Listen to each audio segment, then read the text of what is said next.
Now, faith is confidence in what we hope for and assurance about what we do not see. This is what the ancients were commended for. And by faith, we understand that the universe was formed at God's command, so that what is seen was not made out of what was visible. By faith, Abel brought God a better offering than Cain did. By faith, he was commended as righteous when God spoke well of his offerings. And by faith, Abel still speaks, even though he's dead. By faith, Enoch was taken from this life so that he did not experience death. He could not be found because God had taken him away. For before he was taken, he was commended as one who pleased God. And without faith, it is impossible to please God, because anyone who comes to him must believe that he exists and that he rewards those who earnestly seek him.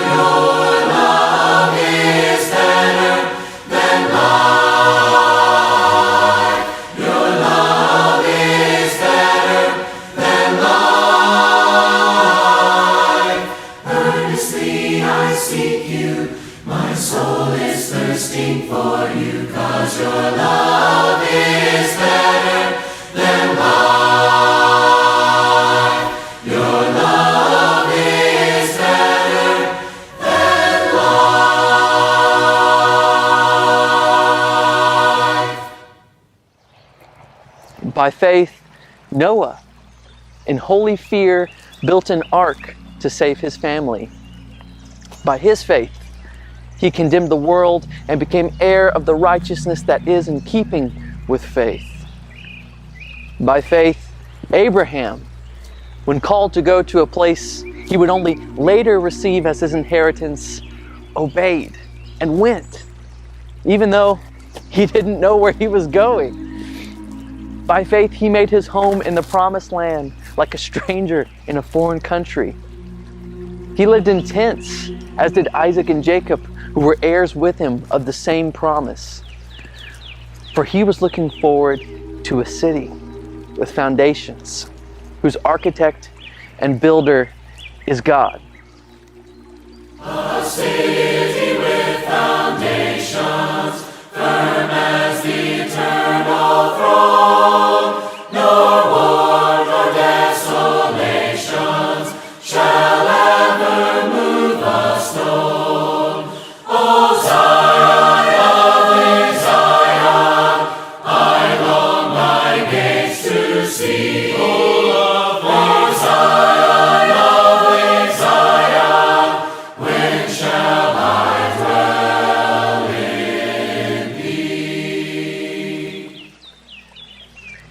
And by faith, even Sarah, who was well past childbearing age, was enabled to bear children because she considered him faithful who had made the promise.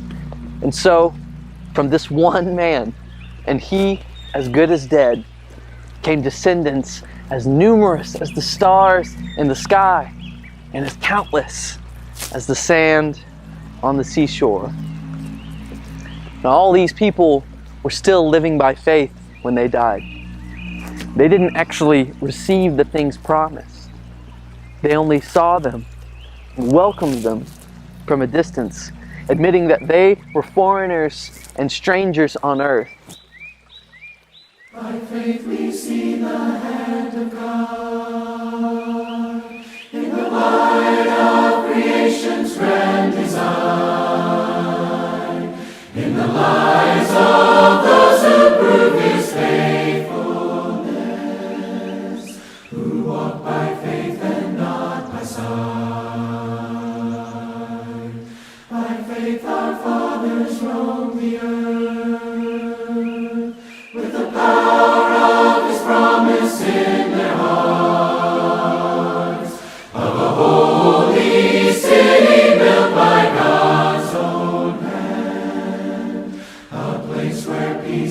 justice reign. We will stand as children of the promise. We will fix our eyes on him, our soul's reward, till the race is finished and the work is done. We'll walk by faith and not by sight.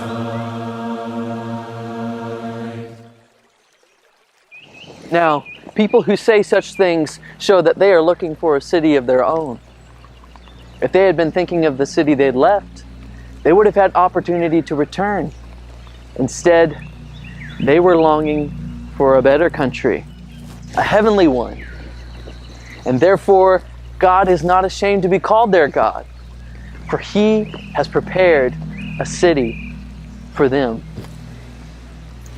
By faith, Abraham, when God tested him, offered Isaac as a sacrifice. He who had embraced the promises was about to sacrifice his one and only son, even though God had said to him, "It is through Isaac that your offspring will be reckoned." But Abraham reasoned that God could even raise the dead. And so, in a manner of speaking, he did receive Isaac back from death. I am the God who healeth thee. Oh, that you only trust in me. You are the seed, by faith receive the blessing of Abraham. The blessing of Abraham. Wherever you are, wherever you go, whatever you touch, it's anointed to grow. You are the seed, by faith receive the blessing of Abraham. The blessing of Abraham. It's your inheritance. It's your inheritance. You are the seed, by faith receive the blessing of Abraham. The blessing of Abraham.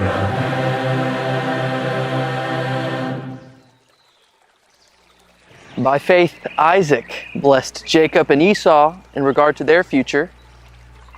By faith, Jacob, when he was dying, blessed each of Joseph's sons and worshipped as he leaned on the top of his staff.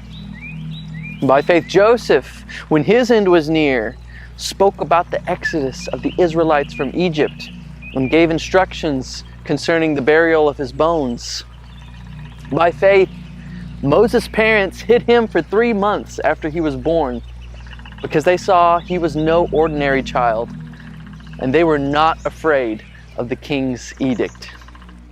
The Lord goes before you through the trouble and strife, and he will protect you all the days of your life. He'll never forsake you. Be courageous and do not be afraid. Don't be afraid.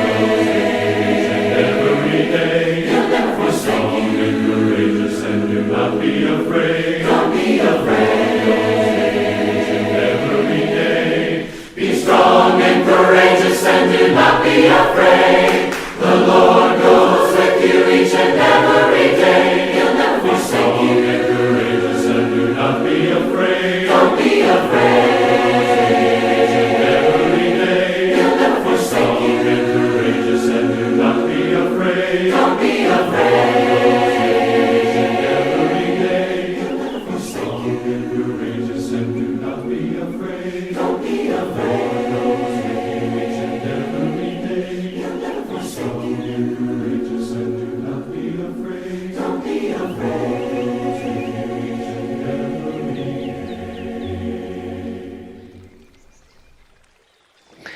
And by faith, Moses, when he had grown up, refused to be known as the son of Pharaoh's daughter.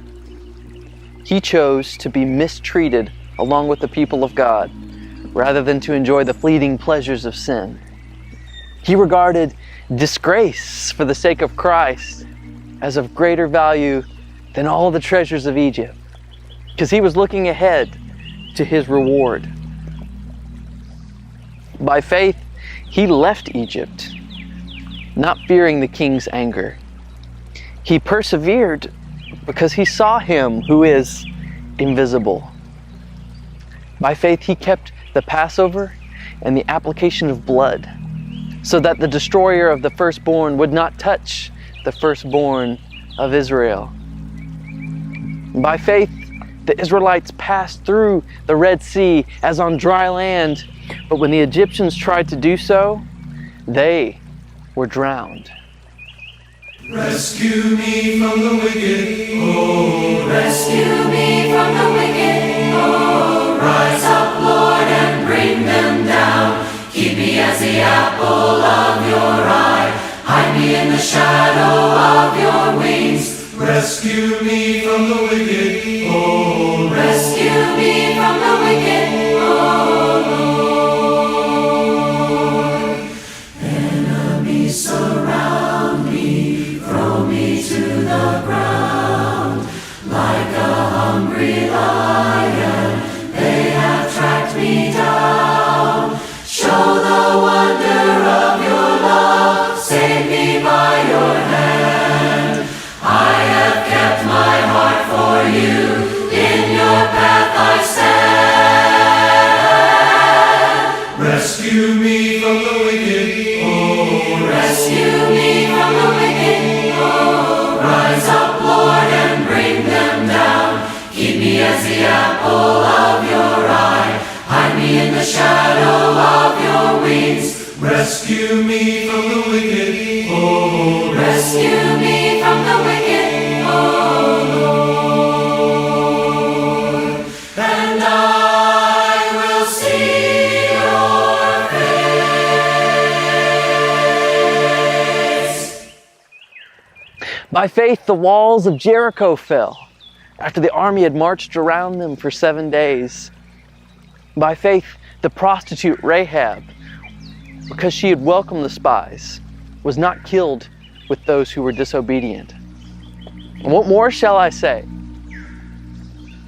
I don't have time to tell about Barak, Gideon, Samson, and Jephthah, about David, Samuel, and the prophets, who through faith conquered kingdoms, administered justice, and gained what was promised, who shut the mouths of lions, quenched the fury of the flames, and escaped the edge of the sword, whose weakness was turned to strength, and who became powerful in battle and routed foreign armies.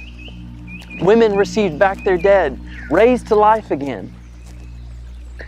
And there were others who were tortured, refusing to be released so that they might gain an even better resurrection. Some faced jeers and flogging and even chains and imprisonment. They went about in sheepskins and goatskins, destitute, persecuted, and mistreated.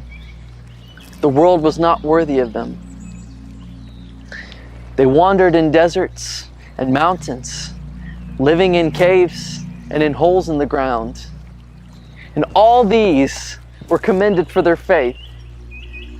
And yet, not one of them actually received what was promised. Because God had planned something better for us, so that only together with us would they be made perfect.